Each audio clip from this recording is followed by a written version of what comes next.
So what's up, everybody? I'm Bobby. I'm the Director of Digital Ministry here at Living Evidence Church, and I'm here with Tyler. Give us just a quick rundown of who you are here. I'm the Director of Worship here, and today we're going to just give you a quick rundown on what we got going on from our tech standpoint, and Bobby's really going to take the lead. He's the chief in all this, and he kind of knows what's going on. So take it away, man. What do we got? Yeah, we've really been taking this seriously since about August of 22, trying to do everything we can to give just anyone in this community a better worship experience here. Some things have worked, some things haven't. We've had a lot of trial and error, but we want to run through some of the things we did today, because we came into this with very little experience and not much in the way of budget. So we feel like we could really help you as a church, and we're also excited to hear some of your input for us to see what we could be doing better. Yeah, if there's any way that we could improve that you know of, please drop a comment or send us an email or something, because we always want to learn. We love that. Yeah, so let's head on in.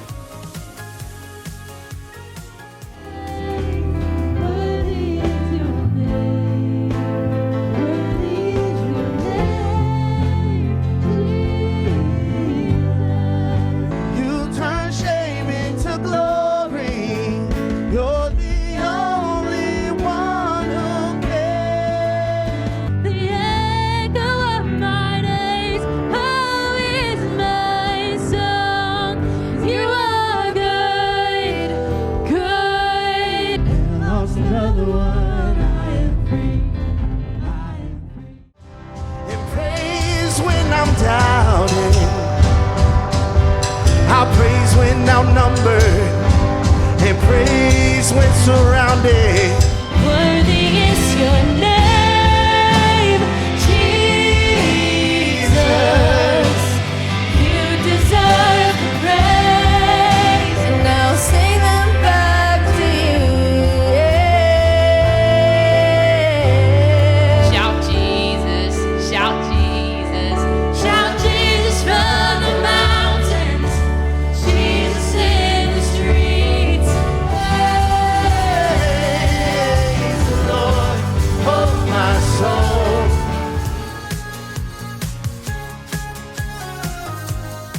All right, so we're here at the tech booth now, and we try to do all that we can to keep things as organized and clean as possible, because realistically, when volunteers come in here on a Thursday night for rehearsal or a Sunday morning, we want them to have a good experience. We want everything to feel pretty easy for them and relatively set up. So let's start at our audio console here. And admittedly, Tyler is the lead on this area in our church, so I'm going to let him take it away for a little bit. So we run the X32, Behringer X32, and this board is, it's an industry standard. It's a great board. It does everything that we need it to. We have the X Live card in the back, which gives us kind of the flexibility to accomplish everything we're trying to accomplish. We run our front of house sound from here. We also send a feed out to our cafe TV, so we have kind of an overflow feed, and we also go from our front of house sound and send a feed back to our live stream, which Bobby will cover later in this video. So we run our X32, and then up here you can see our wireless. We have Shure wireless mics and our Audex wireless for our in-ears, and that's pretty much what we run. Yeah, and we've set it up so that each vocalist has their own in-ears, because it's a little bit of a buy-in on their part. Even though you can get them for $20-25, it at least shows that they're committed to the team, and we don't need to worry about disinfecting or sanitizing and then people using each other's ears. One thing we love about this board is that we can also take the app and just walk around the worship center, because as you know, none of the rooms sound exactly uniform throughout, so it's cool for our sound techs to be able to walk around and get the sound dialed in all across the room. And that's a great tool to have for all of you who are wearing multiple hats at once. You're leading worship. You can't be on the platform and running front of house sound at the same time. So whoever you're whatever team member you have that's kind of running your sound, if they're able to access this tablet and be mobile, you can kind of meet them halfway. I spend a lot of time at rehearsal right in our center section with our sound techs kind of coming up, and we talk and we make adjustments, and then they go back, and it's a really good kind of ebb and flow that you can have, that if you're stuck to the board and you're confined to one space, it's really limiting. So getting that ability to come off the stage and really hear what the room is sounding like in real time and making adjustments has really changed a lot for us. Yeah, it has. And we really do try to keep the mix in that 86 to 92 decibel range, Yeah. because that's where it seems like people can be really involved in worship, where they aren't self-conscious that everyone's hearing them sing, but at the same time it's not so loud that it's overbearing. So what we're going to do is we're going to show you the PA setup that we changed, because when we got into this space, it just wasn't providing the results we wanted. So we did a couple things different, and we'll take you up there now. Okay, so as Bobby mentioned, we're talking about our PA for the front of house, for the entire room sound. When we first got into this room, which the room itself is actually oddly shaped because we're in a rectangular room, but we're playing from the stage to the short side of the room. So the back of the wall is close to us, and our room's really wide. There's a challenge here when we first got here, because the speakers we had actually mounted hanging from the ceiling created kind of some sound voids in the front center section and on the wings of our worship center. So whenever we got here, the first thing we did was try to resolve that issue by bringing in the KW153s. These are three-way speakers. They're amazing. They give you a lot of punch and a lot of power, especially with the 15-inch sub in the bottom of them for like the low end of your keys, your bass guitar, and it really gives you a nice thump on your kick drum and a good smack on your snare. So the 15-inch actually fills this void that the 18-inch QSC sub doesn't really get up to. So with these three-ways, we mount them about even with where our vocalists are, and the way that the spread works in our room, it actually gives us full coverage. When we first put these in, they weren't on poles. They were sitting directly on the subs, and we actually had to add QSC 12s on top to get a better coverage for the vocals and especially for the sermon. Well, we thought about the idea of lifting the three-ways, and we eliminated the 12s altogether. So it's been a great solution for us, and it's really brought a lot of warmth to our room and to our sound. Another thing that I want to mention that's really important, if you're familiar with QSCs, and maybe the brand of speaker that you're using has the same kind of thing, but on the back of these, you can go to a vocal boost. You can make the vocal EQ flat. You can also do the same thing with your low end. You can give it a bass boost or completely eliminate the bass. I would say you do not want to put your vocal boost on. You want to keep that EQ flat, and you want to keep your sub at either normal, or you could turn the sub boost on if you want. And what this does is it provides you a really warm low end to your sound, and it really rounds off the edges on the vocals. When we made this one change, our next rehearsal, me, our main sound guy, and Bobby were so excited about the instant change that it made to our room. We were able to raise the volume without it ever feeling like it was really cutting or the vocals were really coming across and ear piercing. It really rounded out our sound, and it was a great solution. So I would just make sure you check the back of your speakers for those features. Vocal boost off and sub boost on or at normal.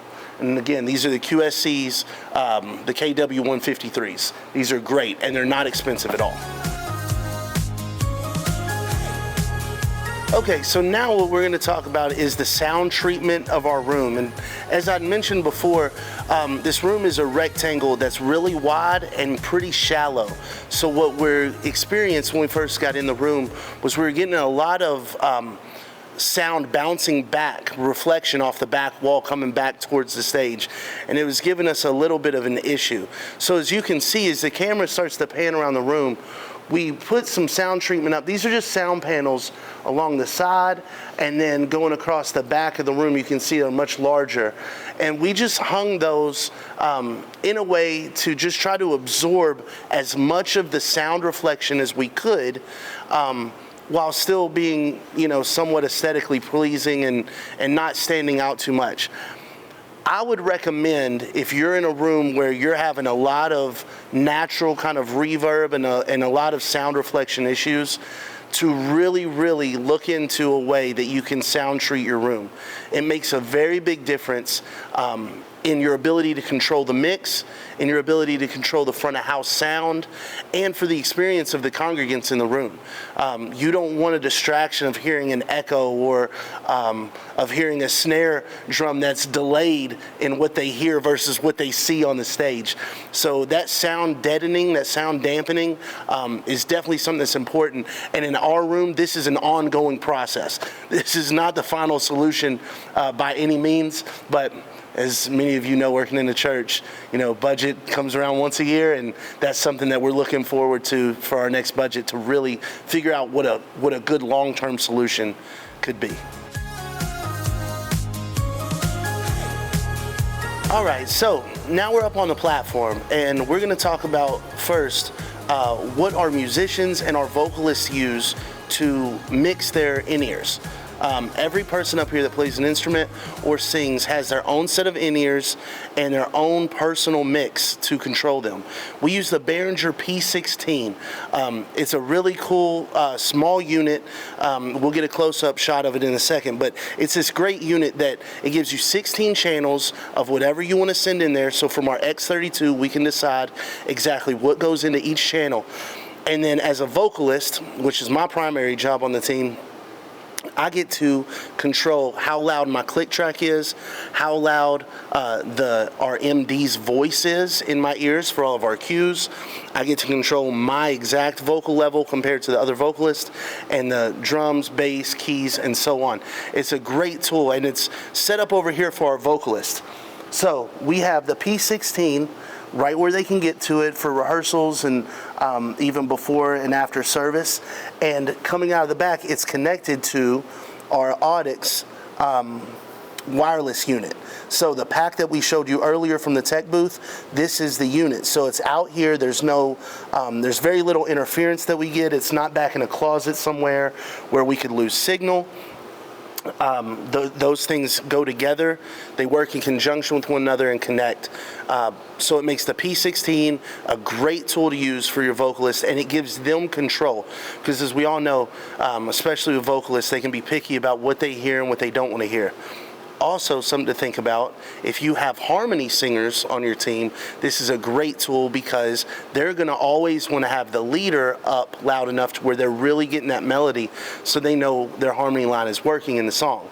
So these P16s, these Behringers, they've been working for us great, and we absolutely would recommend them and continue to use those. Then right next to these, we have the Audio-Tech 875R, which we just saw these as recommended crowd mics. And we also just experimented a little bit, but also saw that it was recommended to put them at roughly a 45-degree angle, because our stage really isn't that high, maybe 2.5 feet, and we don't want it to be hitting only the people in the front. So what we did is we angled it up, and it seems to be catching the voices pretty well as they go up, but it's still relatively tricky to mix it in. Now, we don't mix it in at all in the house here, but we do use it on the live stream audio, and it almost gives it a natural reverb, which is cool. But we still, if you guys have any tips on these, even using them in the room a little bit, we'd love to hear it. Okay, so one of the things that I know whenever we were doing a lot of research for how we could upgrade our room, we watched a lot of tech tours. We're constantly researching. We're always on YouTube seeing what other people are doing. And one of the things that I was always really interested in is the stage plot and the layout and what you can accommodate. And so our stage plot here, just so as you're watching this video and you're kind of seeing everything, we do kind of like a semicircle kind of setup. And we have our keys, so we have 2 keys players, one on each end, our MD and then our keys player on the other side. Then we have 2 electrics on the inside of those keys. And then we have our acoustic player on the right side of the drummer, and we have our bass player on the left side of the drummer. A lot of bass players like to be on the hi-hat side of the drummer so they can lock in better for your rhythm section. So again, if you're not familiar with running a band, maybe you're a worship leader that doesn't have a lot of experience playing in a full band, that's just something that really helps your bass players lock in with their drummer, is being on the hi-hat side. And so we have a 7-piece band, and then across the front we have 4 vocalists on a Sunday.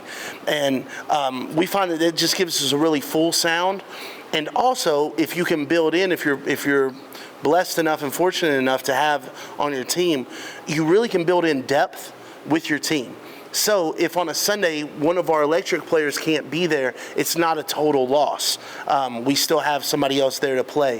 If one of our keys players can't be there, it's not a total loss. We still have keys that are present. And then ultimately the same thing with our vocalists. You know, we can do a Sunday with 3 vocalists perfectly fine, and that's okay. We like 4 because of the width of the stage. We feel like we can really lead each section of the room with 4 vocalists, but just building in depth and having that stage plot laid out to where everyone can kind of see each other and communicate is really important from a musical standpoint. Yeah, and we've tried to keep things really simple. Obviously, we have 2 house keyboards and a house drum set because we don't expect anyone to bring that in themselves. But then we just have the opportunity to hook the electric pedal boards right in. The bass player can come plug right in. We don't try to do anything fancy. We don't have an amp room or anything like that. Everything just runs through the system, but it gives us a great result. It absolutely does. And with the X32, and you know, if you're running a newer digital board or a bigger digital board, you really don't have to have the amps. And I know all the musicians that watch this are going to be mad at me for saying it, but from just a control and a simplicity standpoint, you really can get great results just by EQing properly, using your effects that are available on your board or that you can download to your board, using those effects chains, using the EQ properly, and mixing well. Mixing well is really going to make a big impact. You can have all the amps or pedal boards or anything that you need, but if your mix is too loud or if you can't hear what they're doing, it doesn't matter. So a good front of house mix really covers up a lot of what you may view as a shortcoming, which really isn't, because the result can still be great. Yeah. All right, so now I'm sitting in the MD captain's chair.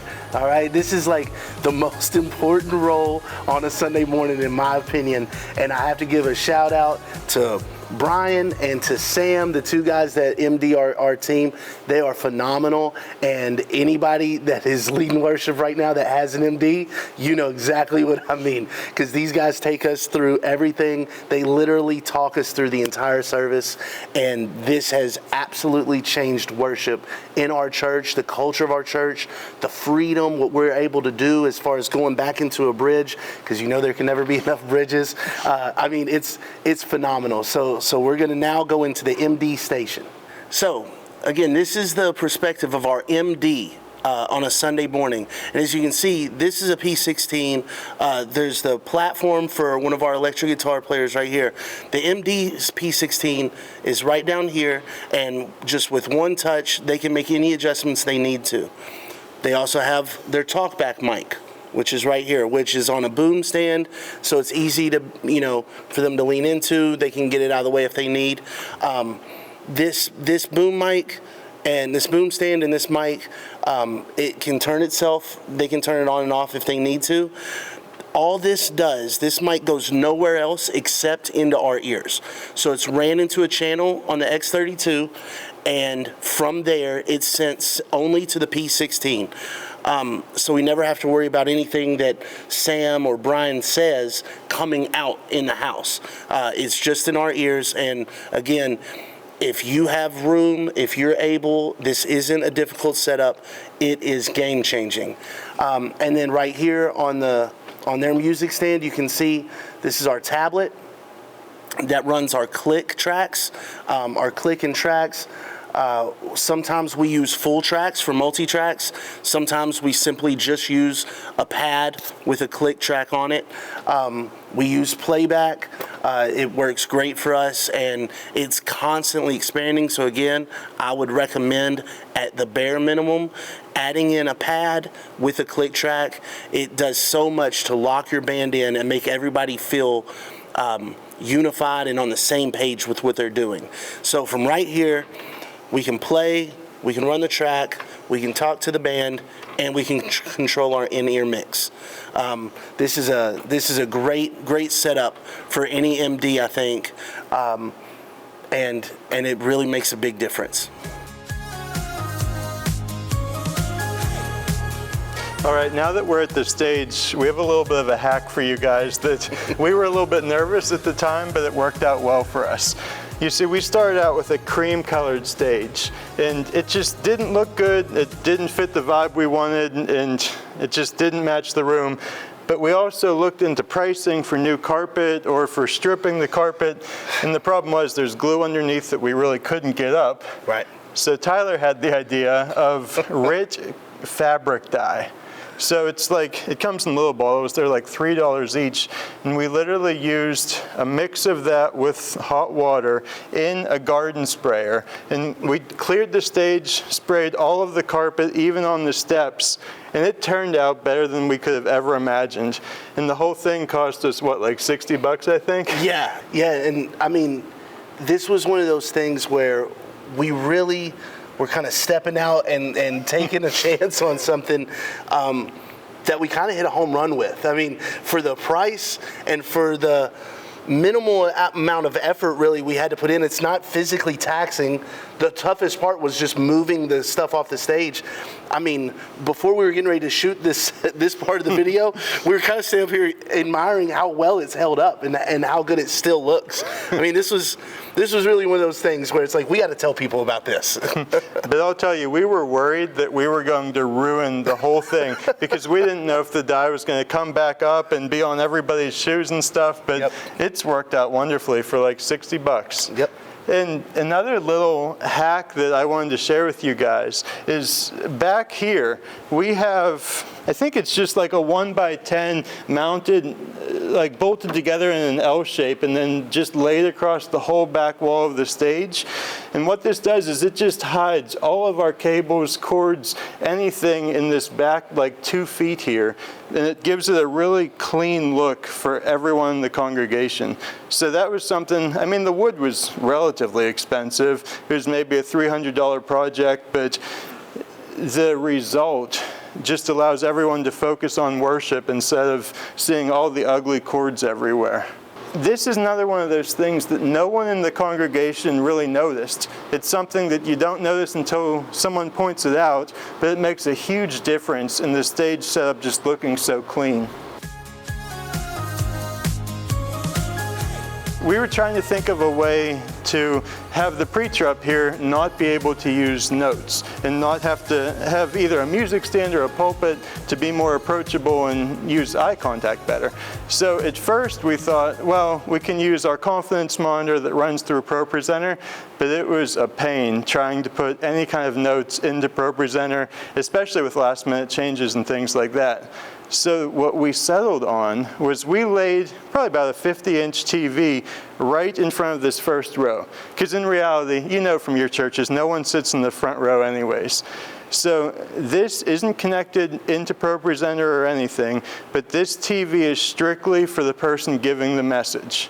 So what they do is they'll bring their laptop in, set it on the front row, plug right into the HDMI, and then if I'm preaching or if Tyler's preaching, we usually have a PowerPoint presentation that we just click through so we can get our notes. And then when Pastor Steve preaches, he found a way that he can connect it right to his Microsoft Word and scroll down through his document as he's going. So it really makes it great that you can every once in a while glance down, but still keep eye contact with everyone else in the room. And we've just loved the results of this so far.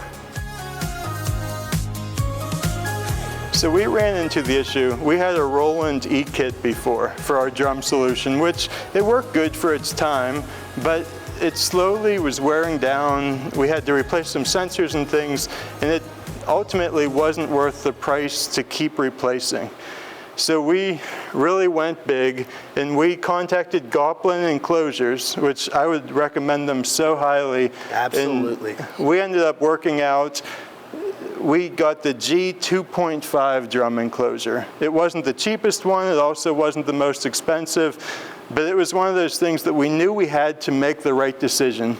And so far, this has been working wonderfully. They drove it the whole way up here from Texas. They even helped us install it. So if you have any needs with drum enclosures, contact them because they've been awesome to work with so far. Absolutely. They showed up, two guys, brought it in, and I mean, they talked to us about our stage plot. We were here to give them kind of our vision for how we wanted it to be. They actually constructed it and helped us get it perfectly into position. So they were, like you said, I mean, they were awesome to work with. So definitely look those guys up whenever you want to make this move, if this is something that you're looking to do. One thing about the drum enclosure that I'd really like to say, well, a couple things, is that it makes a huge difference on having the top that encloses and your sound around the back.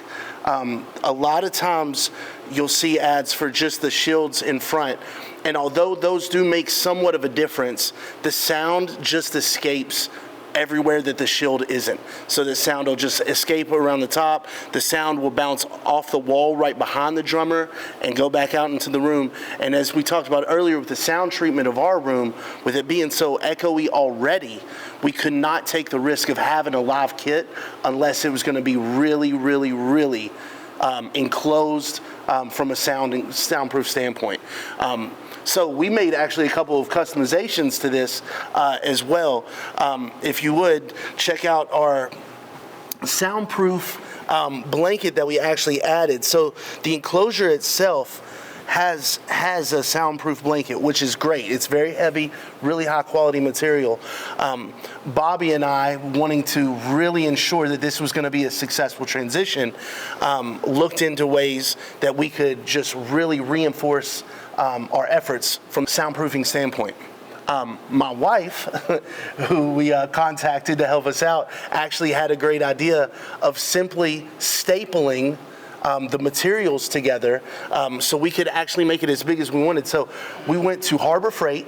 We got a bunch of packing blankets, so the real thick, giant ones. I think you can get like, what was it, 10 foot by 12, I think was the size? Yeah, it was something like that. Yeah, I mean, they were enormous, not expensive, and then 2 pieces of black cloth from Joann Fabric, and then we laid it out on the floor, my wife and I, and simply just had an industrial stapler.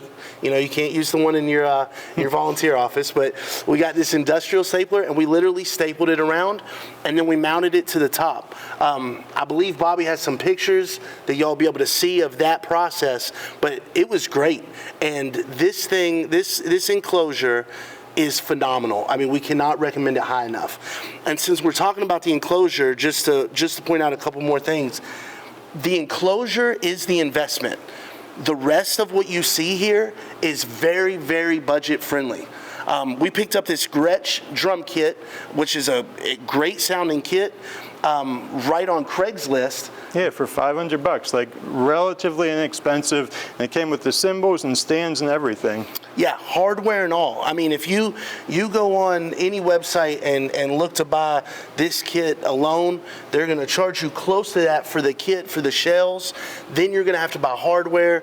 Then you're going to have to buy new heads. I mean, we have Remo heads on these. I mean, this thing came fully loaded for $500, and it's been great. And that was actually a relationship that we were able to make a contact.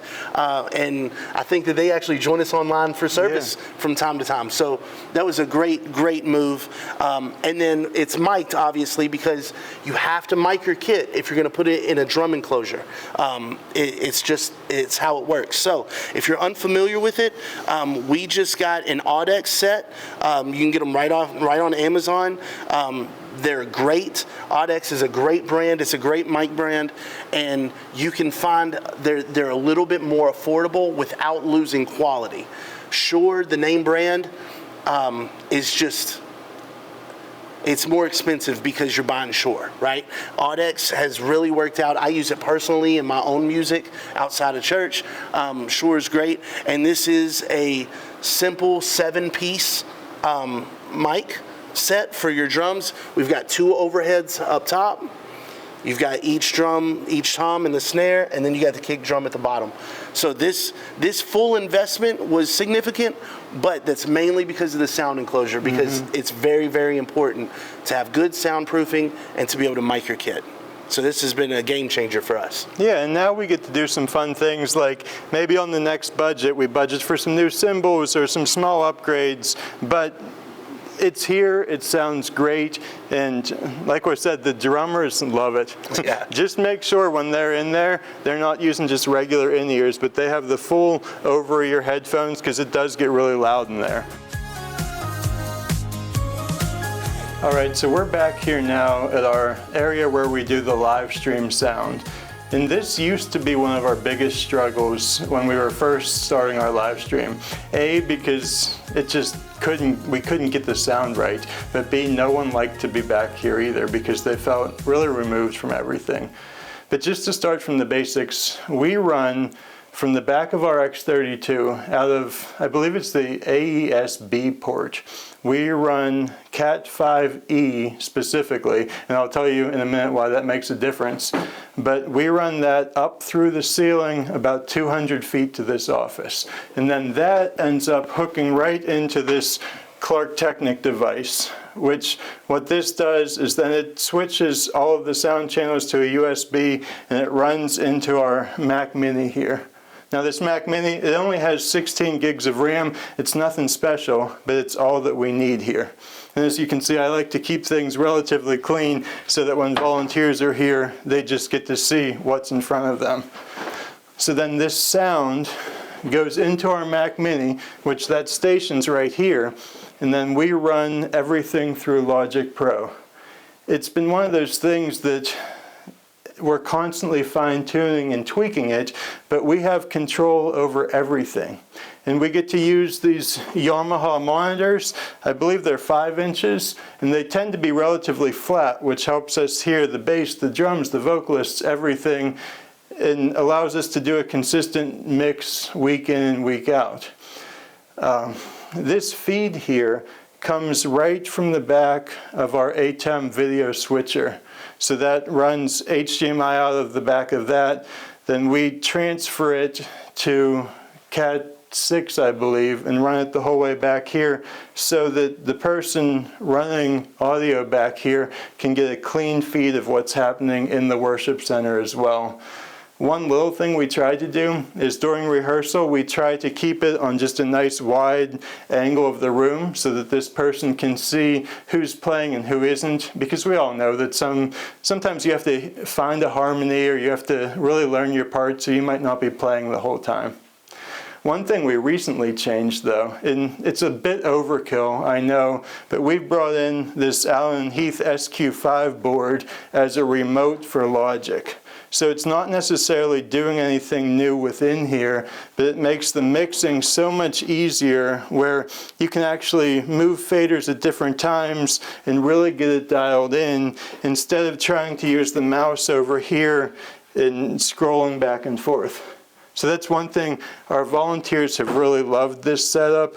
We have like the track, the drum kit, bass, then we have all the guitars, the keyboards, we have the vocalists in one set, and then the crowd mics and some of the speaking mics. So it really has made it easier to mix, but then we still go through in Logic to tweak some of the effects and things like that.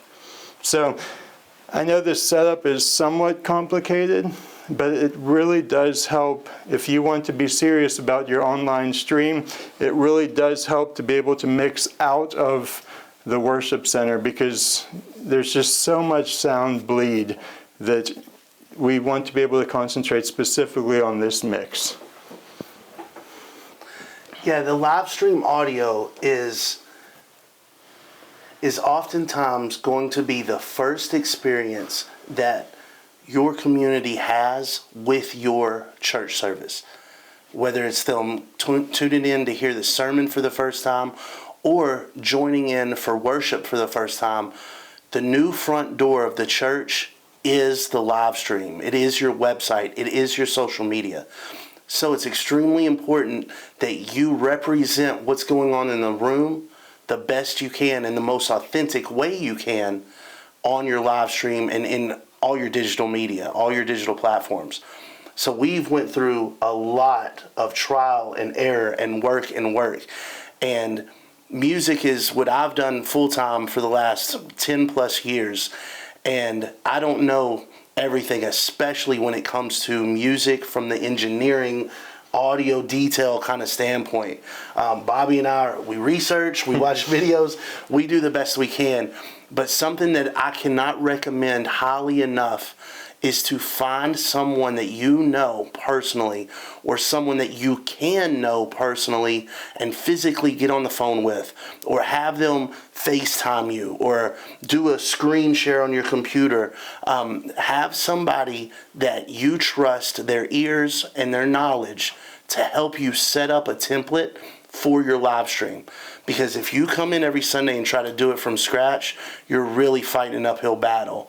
And this is where I got to give a shout out to one of my best friends and really a friend to our ministry at 651 Worship, Mike Medved. His channel will be in the description below, but give him a check. He's an amazing artist. He writes songs. He does a lot of music, but he's a great resource for me because he understands a lot of this audio engineering side of it and the mixing and really how to dial in your online sound. And he's helped us. We've come leaps and bounds, and it's still ongoing, like you said, Bobby, and that is true. But having a knowledgeable person that can help you get started and set up a base that you can go to, that you know you have a good starting point every single Sunday or every single Thursday night at your rehearsal, that has been a game changer for us. And it's really produced a good result. Yeah, it really has. And one thing I just wanted to mention, because I know I spoke of it a couple minutes ago, but if you're using this Clark Technic device, which is amazing, you have to, and we've failed at this originally because we figured, from the board, let's just run Cat 6 into there because that's the most advanced cable we can get right now. You have to run Cat 5e. I happened to stumble across that somewhere because the Cat 6, every couple seconds it would break off, and we had no idea what was wrong because we were brand new at this. But Cat 5e is what you need if you're using that device, just to save you some headache and crawling through your ceiling multiple times. Bobby gave you the rundown of how all this works and the hardware side of it. The one thing that as we're shooting this and we're really thinking about the questions that we had when we were going through all this, those are the kind of things that we want to offer answers to for you right now, so you don't have to spend the hours of time that we spent fighting these battles. And one of the things that he mentioned when we were showing you our stage in the worship center were the room mics. And we kind of, went over those kind of quickly because from the front of house standpoint, they don't go into our mix at all. Those do not recycle back into our front of house sound.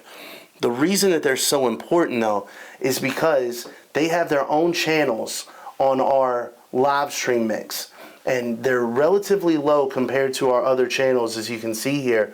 But the thing that's so important about those sounds, about those two mics and those sends that are coming into your live stream mix, is that it captures the room. So it gives you a natural reverb, like Bobby mentioned earlier, into your live stream sound. It also gives you that congregational singing back. The reason those two things are so important is because from the perspective of a person who is truly joining your church service online only, the thing that they cannot replicate in their home is the feeling of being in the room with you. So we who are running the live stream have to take the steps that we can to try to give them that feeling through the sound. Your crowd mics help to do that. By giving the reverb, it makes the sound coming through their TV, their computer, their phone, whatever they're listening to. Giving that crowd mic reverb coming through gives you the feeling, audio-wise, of being present. Also, if we have any hopes of people at home truly singing out loud in their living room, in their kitchen, in their car, if they're listening while they're driving down the road, the key thing is to be able to hear the rest of the congregation, to hear the other people who are attending with them singing as well. So the crowd mics, although your front of house probably won't reap any benefits from having crowd mics, they're so important to your live stream audio. And with that, just one step further is making sure that you actually have a good effects chain on your live stream overall. You don't want your instruments to sound dry and flat because they'll feel 2D when they're coming through. So make sure that you aren't shy about having good reverb on your vocals, good reverb on your drums, even on your guitars and keys. Like, just make sure that you don't have a dry mix that sounds really flat, because it does not translate well once it's compressed and put through all the things it's put through to go through the internet and come out on YouTube or Facebook or your website or wherever you're sending your stream to. So I really just wanted to touch on those things, because those are things that if you start without them and you start mixing, the moment you ever do decide to add those effects and add that reverb, you have to redo your whole template. So start with those present and work in that sound, so it really gives the feeling that you're present in the room. All right, so now we get to the station that drives pretty much everything on our Sunday morning services. We are using a Mac Studio. It has 32 gigs of RAM. It has the M1 chip in it, I believe. Honestly, we haven't even touched its potential yet, and we run a lot of things off of it. But we're thankful that we have it, because it hasn't given us a single issue. I know that's one of those knock on wood moments, but this Mac Studio, I can't recommend it enough to be something that your whole service is dependent on. Because we actually do all of our live streaming straight through ProPresenter, which before the updates, we went over a year without a single issue, streaming 2 services and practice every Sunday. So I actually really highly recommend it instead of working through an OBS or something like that, because all you do is you pull it up so that you have YouTube ready to start a stream. And then once you have all your settings right, you just go up to the top right and you hit Start Capture. And then immediately, you can see this page will adjust, and this is an unlisted video, of course. Then you can see that the stream starts on here, and there's no other steps to go through. Now, I will say that when you're streaming straight through ProPresenter like this, we do need to be careful that all of our looks are correct.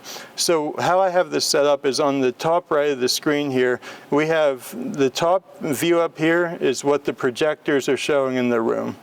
The middle screen is what our confidence monitor is showing, and the bottom screen is what our live stream output is, so that at all times this ProPresenter operator can see everything that's happening to make sure it's set up correctly. So what I do throughout the week is I take a lot of time setting up our services in here, making sure that all of the looks are correct, so that, like, when the preacher throws up a verse, the verse actually goes to our live stream. But the nice thing is that once Sunday comes around, the operator on ProPresenter pretty much just has to click through the slides and just be on the lookout if anything doesn't look right. But it really doesn't require much of this volunteer, even though they're doing so many different aspects of the service on here.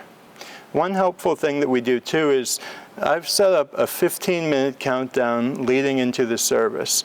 So what this does is 15 minutes prior to the service, obviously, we start the countdown. And then right at that moment, we go ahead and go live so that the people online have enough time to tune in and see that the service is starting. But it also gives our team an opportunity to know exactly how much time until the service starts.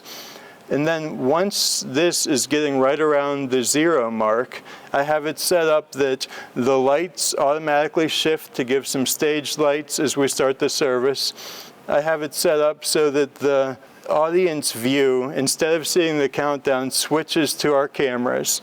I have it set up so that our timer starts. We have an hour-long countdown throughout our service just to show us how much time we have left. Now that we have 3 services, we have to keep it right around an hour. So that automatically starts, and then everything is good. It just continues to eliminate error that could happen on a Sunday morning. And then what I do later on in the night, I'll go onto YouTube and clip out that countdown, then clip a little bit of the end of the service just to have a nice clean copy that people can see when they check it out online at a later point. Another thing we love about this computer is that we don't need any additional outputs than what this offers. So we run an out to the projectors up there, we run an out to our confidence monitor, and we run an out from this to our TV in the lobby, which that, along with the out that we run from the board for the sound, gives us an opportunity for people to watch the service in the lobby if, maybe they just need a break, or if they have a child who's crying, the service is in the lobby too. And then we use, because I think that's the end of our outputs, then we use an out from this ATEM Mini that goes directly back to the live stream room to provide a view for the person mixing back there as well. One other thing that has been game-changing for us is that we run an out from our X32 board into these headphones that is strictly RMD. So the person running ProPresenter can listen to Sam or Brian or whoever is running the band and hear, oh, we're going to repeat that chorus one more time, or let's hang in this moment, go to this slide. So this person can get direct communication from the MD up there. And it's really been a game changer as far as limiting distractions with wrong slides coming up or lights changing or things like that. Another thing that we've loved as we've redesigned this production area is that we used to have a large lighting rig, and it was overkill for this space that we frankly didn't need it. And then we needed another volunteer to run it, and it just wasn't consistent.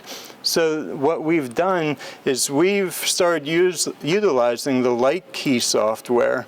And what this allows us to do is set our lights for each week. What I do is I pretty much keep pre-service and announcements the same for most weeks, but then for each of our 5 songs, I set lighting for the verse, the chorus, and the bridge.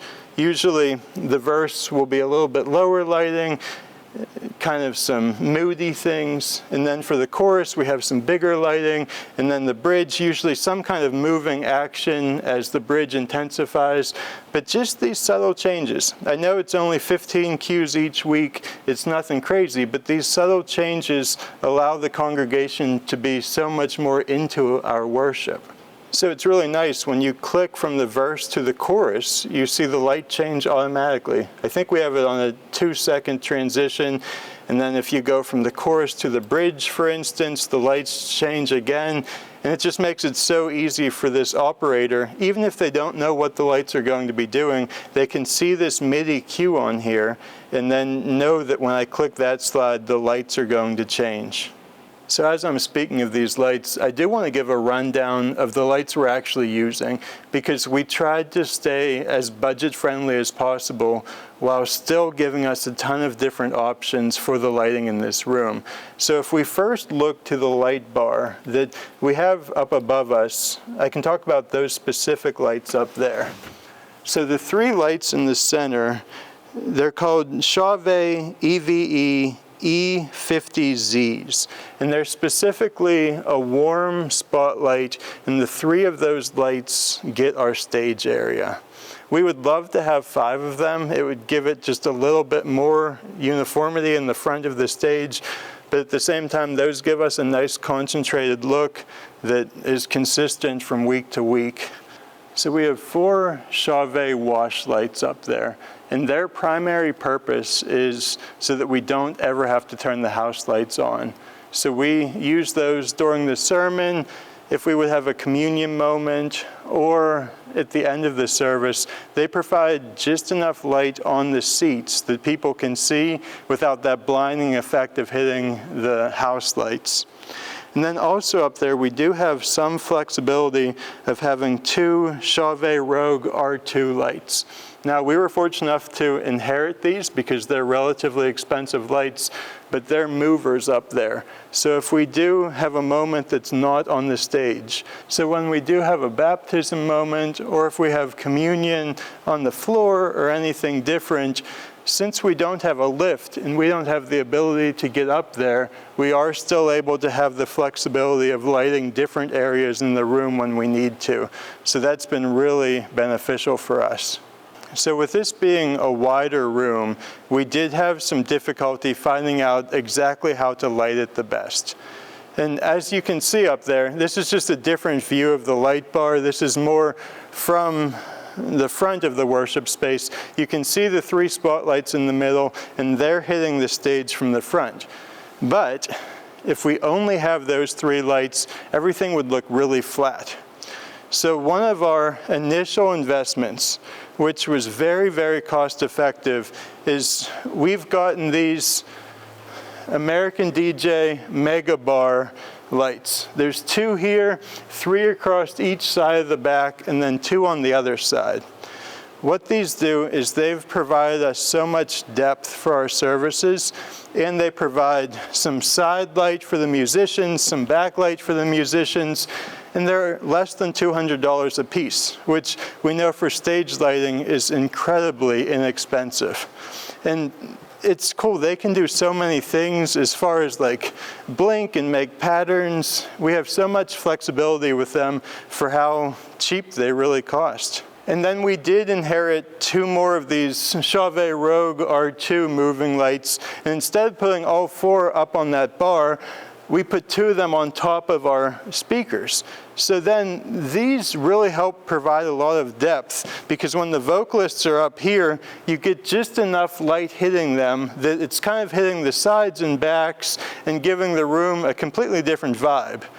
And then we can also sometimes do things where we face them forward and move them around a little bit. Really gives us some cool looks in this space without trying to do anything obnoxious here. On the stage here, we have little 18-inch video lights. They're so simple, they're just plugged right in, actually only at 1%. Like that's all the brightness we need from them. But just these four lights on the stage provide depth and just help illuminate from the back for whether you're in the room or on the camera shots. That helps so much. So if you're struggling with any kind of backlight issues, you could look into just little lights like that, try them in different places around your stage, and eventually you'll find what works. So then we do have some uplighting on both sides of the stage and right in the middle where our wooden cross is. And this, it's nothing flashy, but it gives just enough light for our different scenes where we can illuminate different parts. Now right now, all of this up here might look like overkill. It's rare that we run all of our lights on at all times. Like I said, really break it for different parts of the song and utilize different lights. And it's really been an inexpensive way to let the congregation really be involved with worship, which has been awesome. All right, so now we get to the infamous Hazer section of the video. But realistically, if you want your lights to look good, if you want them to have any kind of an impact, you need to use some kind of haze in the room because it just gives that depth that you're looking for. Now, at one point I tried a real cheap fog machine, which just didn't do the job. So then I ended up settling on this Chauvet AmHaze Eco Hazer. Now, it seemed like it was fairly new when I first invested in it. I couldn't find many reviews on it, but it's been great for us so far. I have it set to about 3%. Every 5 seconds, it shoots out for 5 seconds, then rests for 5 seconds. So it's really not even used anywhere near its full potential, but it fills the big room we have with enough haze to make the lights really look good. But what I can't recommend enough is to make sure that you have some kind of device. In our case, we have a blower. I just got this from Lowe's. So the haze comes straight out of here, then into the blower, and the blower helps it dissipate and spread all across the room. Now, I know that it works a lot better to have the blower behind the hazer, but that way this thing doesn't get all clogged up. But I'm just stubborn and I continue to like to do it this way. And it's cool though, because then we blow the haze straight out this back hallway, which doesn't look the best right now. But then it just slowly goes out to our stage area, shows up on all of the lights, and then some of it eventually circulates around the room.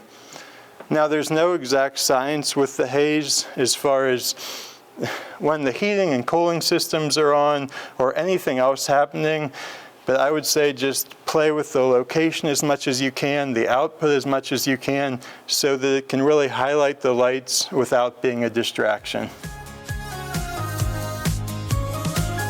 So now we get to the live stream switcher area, where it's cool that this person is still in the worship center because they feel like they're in the service. They still get to worship along right with everyone else. But at the same time, they have the responsibility of displaying what the live stream audience is going to see. So we have things really basic here. We have the A10 Mini Extreme switcher, which, being honest, we don't use many of the features on it at all.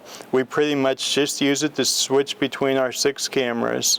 And then we do have, I think it's called a huddle cam, but this controls our 2 PTZ cameras, but we do our best not to use these. They're the cameras that we originally had in this room, and they're just a lower quality than some of the newer ones that we have, so we really try our best to have this be a last resort. And then the person running this station, they have at the top right here a view of what's currently live. They have the 2 PTZ cameras, which I kind of try to hide as small ones. Then they have 2 moving cameras, which we'll get into more detail. 1 camera just from the side of the room, and then this camera 3 here is actually manned each Sunday morning. So now let's just have some fun. We'll get into these cameras in more detail. So this first camera here is what I would say is the most important camera each Sunday morning. It's what we call camera 3, and it's specifically manned by someone. They stand on this nice little converted table here, and this is a Blackmagic Pocket 6K Pro camera. The nice thing is that the screen comes out and it's able to tilt based on the height of the person operating it. And it has the Tamron 70-200 2.8 lens.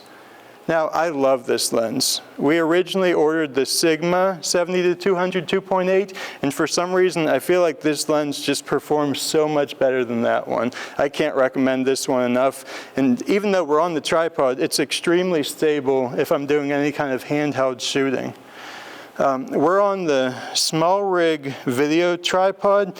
It's only like 140 bucks. I know that we should invest in a better quality tripod, but it really does a good job of being able to pan and tilt and everything in a smooth nature.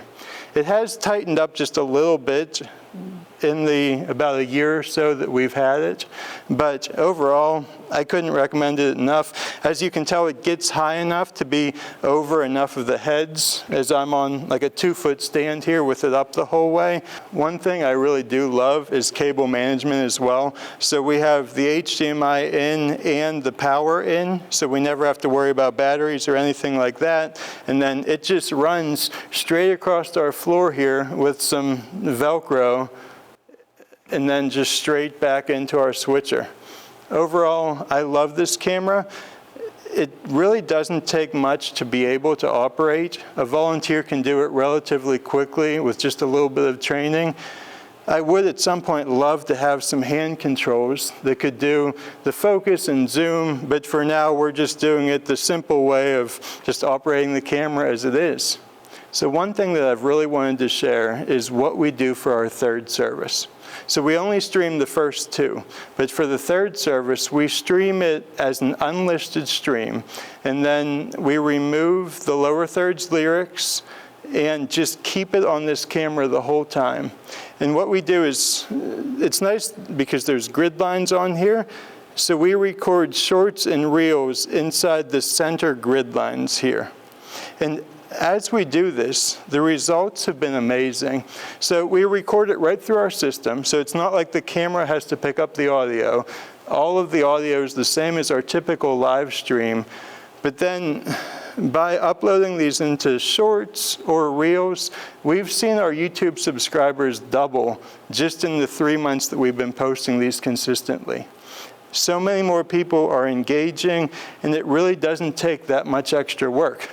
You just remove the lower thirds lyrics, and then as you edit the video after the fact, you just set the aspect ratio to 1920 by 1080, and then I just airdrop it right to my phone, and then post it to Facebook, Instagram, YouTube, and TikTok, and it's so simple. It's relatively time-consuming, the editing process, and trying to figure out what parts of the service we want to convert into these reels and shorts. But as far as quality for effort, this is the best solution that I've found so far. So then the second camera in our system is another Pocket 6K Pro. As you can see, I really like the Blackmagic software. Another cool thing though about it is that when we're selected onto the camera on this Blackmagic switcher, the tally light comes on. So that means the either worship team or the speaker who's up on stage get to see which camera's on in that moment. And if we want to speak directly to our people online, we know which camera to look at, which is really cool. But this camera, one of the things that makes it interesting is that it's on the GVM 48-inch slider. This thing, it's only like 350 bucks. It's not all that expensive, but you can set it to just continuously move back and forth. And it really is a game changer as far as giving it a little bit more of that cinematic look and catching the attention of the people watching online.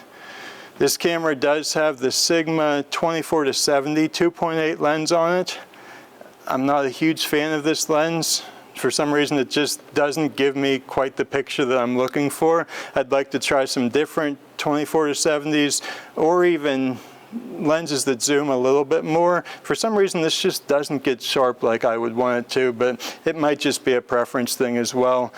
But if you have any recommendations on a compatible lens like this, shoot it out there because I'd be interested in hearing. So then this camera we have right in the front row. With the preaching monitor here, no one's really going to sit in this front row anyways, so we put a Blackmagic Pocket 4K on another GVM 48-inch slider. So we have power running to the front, so we have the slider actually plugged in, so we know it won't die. But then we have a Teradek Ace 500 unit, which does require a battery, but then that goes straight to the back and connects as a wireless HDMI. We've had zero problems with this unit.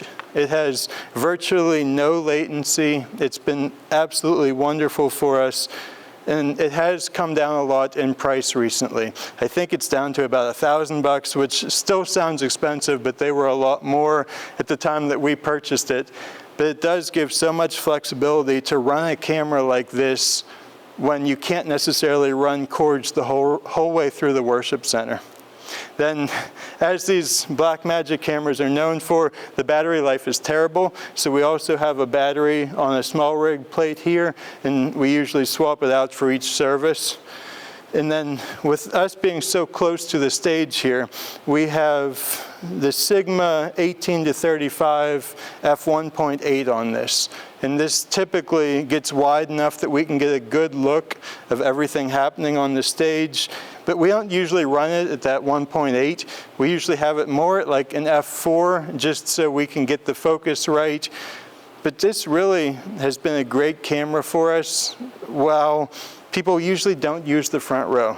So then we decided to put this camera on like a piece of 1x8, and we glued the whole video slider onto it. That way, if we want to shoot a testimony video or some other shot somewhere else in the church, we can just pick the whole thing up and move it, rather than trying to bring all the little pieces. And this has really been great for us. And honestly, the kids that are in our service, they love to come look at it and smile into the camera before and after the services too. So I highly recommend this whole system here. So then this fourth camera, it's kind of just a side fill camera, but still with a decent quality. It's a Fujifilm X-T4, which it's a lot different than the 3 other Blackmagics that we talked about. But the cool thing about this is it's a lot more versatile for different things that we do in the church. For example, if we want to shoot like a solo project where we want to shoot a quick announcement or something like that, those Blackmagic cameras just aren't right for that. This thing has a flip out screen, it has great autofocus, and it's so easy just to do quick projects with. This has the Sigma 18-50 lens on it, which gives it a lot of versatility for different projects and things that we're doing. And although this camera is a lot different than the 3 Blackmagics we've talked about, I love this one for any kind of little projects and for its purpose right now of just being a high quality side fill camera, like between songs and things like that. So it's worked out really well for us. So I really hate to even mention these 2 cameras because, like I said, I don't like using them. But we have one PTZ camera right dead center in the room, which does a great job of catching this camera operator's back. And then we have one other PTZ camera up in that corner of the room. And I'm just trying to look for a better way to use these, because where they're at now, they're so far away and they get so grainy compared to these other 4 that it's just hard to know what to do with them.